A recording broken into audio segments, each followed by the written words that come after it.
সংসারের বড় ভাই থাকে, সে বুদ্ধিমান থাকলে সে সবচেয়ে পরে ডিসিশন নেয়, সবাইকে ছোটদের আগে দেয়। বিএনপি কিন্তু তাই করেছে।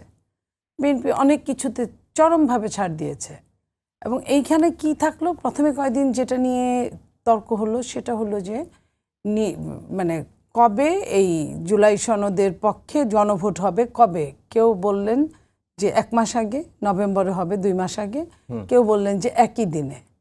যখন এটা নিয়ে দ্বন্দ্ব হচ্ছিল ঠিক তখনই আপনার ওটা পাশ কাটিয়ে গিয়ে আবার উঠে আসলো যে এই কারণগুলো না থাকলে আমরা স্বাক্ষর করব না। তার মানে এর পেছনে কি আপনারা যেটাই বলতে চাচ্ছেন, বা অনেকে দেখলাম আপনাদের নেতারা বলছেন যে নির্বাচন পেছানোর, এটা এখন তো তাই মনে হয়। এটা তো আপনি দেখেন যে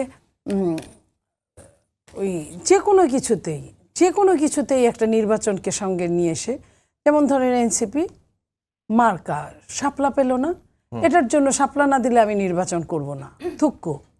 তারপরে আপনার ইলেকশন, আপনার গণভোট, সেই দিন যদি ভোটের দিন একই ভোটের দিন হয়, এটা প্রত্যেকেই বলবে 1-1.5 বছর আগে একটা নির্বাচন হয়ে গেছে বাংলাদেশে। নির্বাচনে মানুষ যাক বা না যাক, পয়সা কিন্তু সমানই খরচ হয়। আবার 1.5 বছর পরে আবার দুইটা নির্বাচন 2 মাস আগে পিছে হবে, সেটার খরচটা কিন্তু সেম হয়ে যাবে।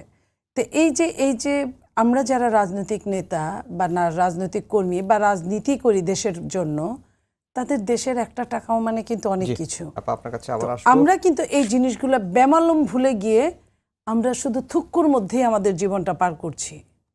এই থুক্কু আর কতক্ষণ চলিবে?